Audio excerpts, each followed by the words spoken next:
Chers auditeurs de Radio Taïwan International, Jean-Yves Vertebise, maître de conférence à l'Université catholique Fulun à Taïwan, va vous présenter l'émission Géopolitique en Asie. Chers auditeurs de Radio Taïwan International, bonjour pour ce nouveau podcast de notre émission Géopolitique en Asie.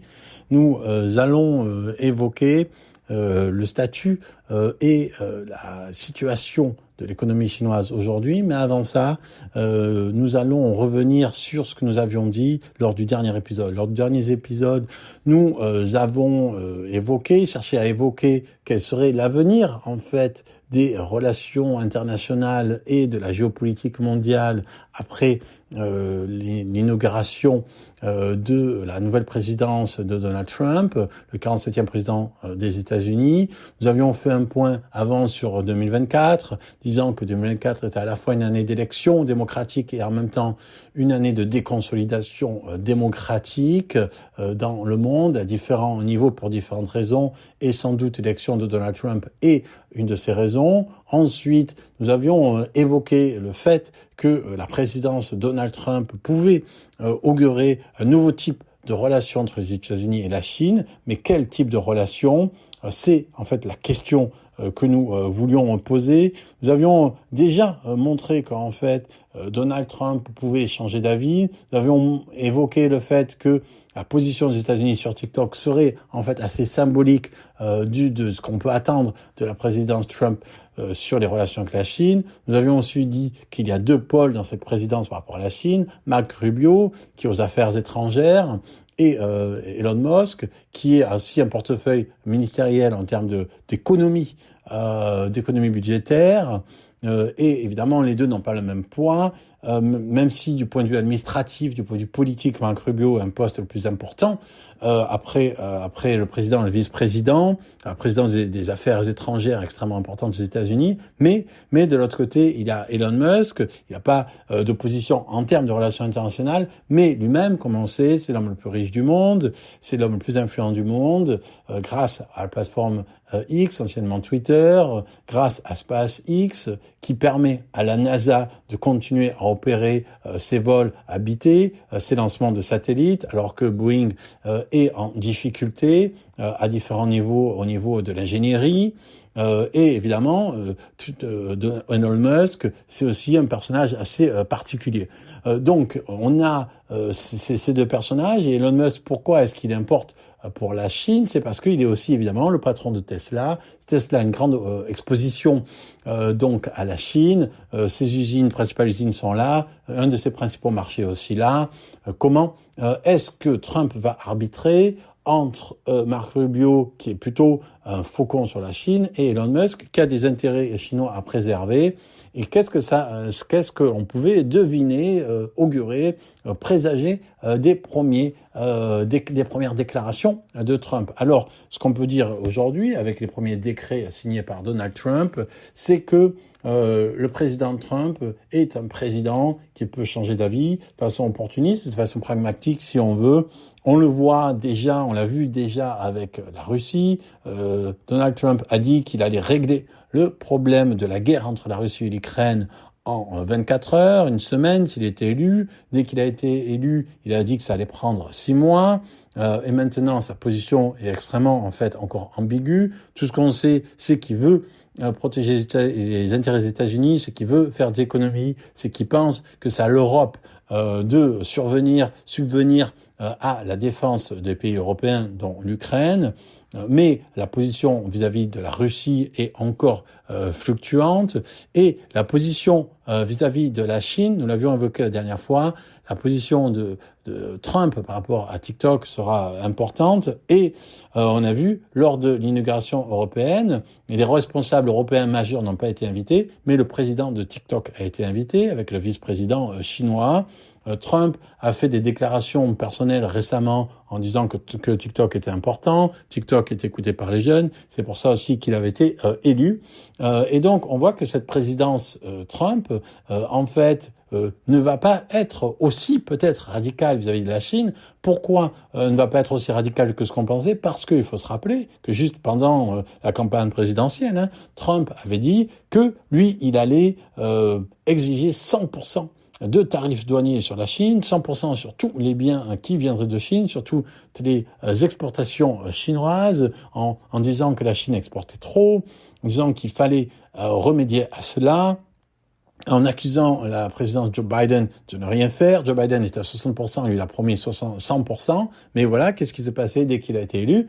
Il a dit qu'en fait, il allait faire des audits, faire des contrôles sur savoir combien de tarifs douaniers on pourrait imposer à la Chine. Donc au lieu de 100% immédiatement, on a peut-être 10%, peut-être 20% dans le futur. On voit que c'est quand même un changement radical. Et en fait, les deux premiers pays qui sont a priori les plus touchés probablement par cette guerre des tarifs douaniers, guerre commerciale, c'est des pays proches des États-Unis, dont des alliés, le Canada et le Panama. Alors on l'a déjà dit la dernière fois, le propre de la présidence Trump, c'est que l'Amérique n'a pas d'alliés. L'Amérique n'a pas d'alliés, il y a juste des vassaux et des ennemis. Les vassaux, c'est les Européens, le Canada, l'Australie, etc. Et les ennemis, avec les seuls en fait avec qui on peut vraiment discuter, parce qu'il y a que avec les ennemis en fait sur lesquels il y a vraiment matière à discuter, du point de vue de Trump, c'est la Russie et la Chine qui sont à la fois des ennemis, mais en fait beaucoup plus proches et presque sur le même standing que les vassaux qui sont en bas et qui de toute façon on n'a pas vraiment à prendre en considération. Ça c'est un peu la vision trumpienne du monde.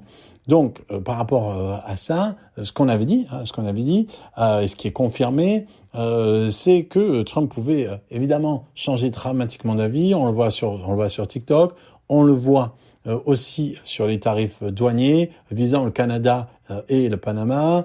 Le Canada, un allié. On vient de dire qu'il n'y a pas d'allié pour les États-Unis aujourd'hui avec la présidente Trump. Et le Panama, pourquoi? Parce que les deux sont liés en fait à la Chine.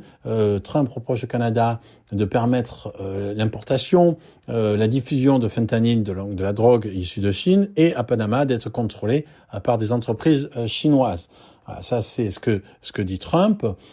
Et donc, plutôt que de faire des tarifs directement sur la Chine, il les impose aux intermédiaires. Et donc ça, c'est en fait une preuve d'un certain manque de courage politico-économique. Et c'est peut-être un peu dans cette direction qu'il va falloir regarder la présidence Trump. Et ça, en fait, ça intervient.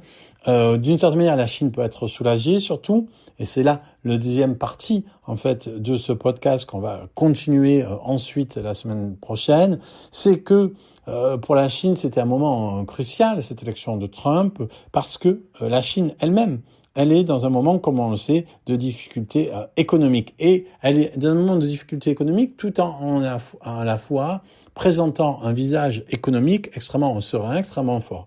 Et donc c'est ça, c'est ce paradoxe sur lequel on va commencer en fait à discuter aujourd'hui. C'est que évidemment la Chine, au début, donc à la fin 2024, début 2025, a dit qu'elle avait atteint ses objectifs de croissance. Alors là, il y a évidemment quelque chose qu'il faut un peu décoder, qu'il faut un peu expliquer. C'est qu'en fait, la Chine a toujours, sauf durant le moment du Covid, a toujours atteint ses objectifs de croissance. Donc c'est quoi les objectifs de croissance? Avant le début de l'année, la Chine dit on va faire 5% de croissance. Et il faut se rappeler qu'il y a plusieurs années, du point de vue du gouvernement chinois, moins de 10% de croissance, c'était non soutenable. Ensuite, ça a été moins de 7% de croissance, ça ne pouvait pas permettre à l'économie chinoise de fonctionner. Maintenant, on est une sorte de plafond nécessaire de 5%.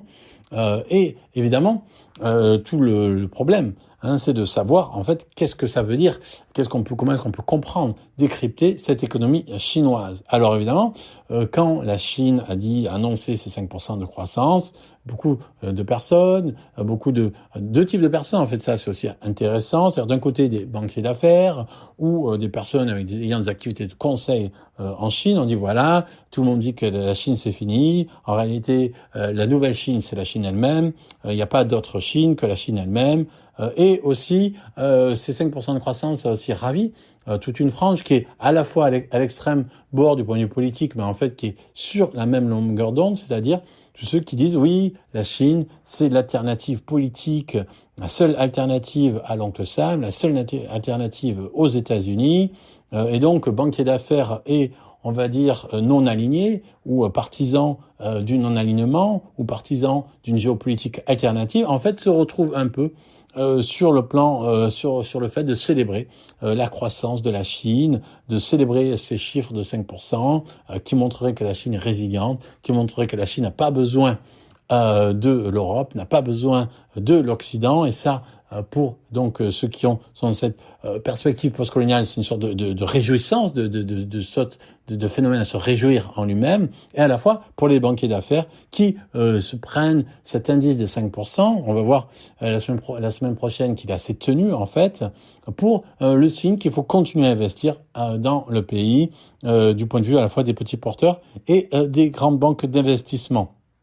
Et c'est là en fait le problème, c'est dans quelle mesure, en fait, est-ce qu'on peut penser que ces résultats sont véritablement des résultats significatifs et surtout des résultats véridiques. Alors parce qu'il y a d'un côté les données officielles et de l'autre côté des données qui sont moins officielles, qui sont parfois proclamées par certains économistes, qui, parce qu'ils remettent en cause la vulgate économique de Pékin, peuvent avoir des problèmes. Sur ces deux points, en fait, on reviendra la semaine prochaine dans un podcast entièrement dédié à cette question de l'économie chinoise aujourd'hui. Merci pour votre attention. C'était Jean Evertebise dans son émission Géopolitique en Asie pour RTI.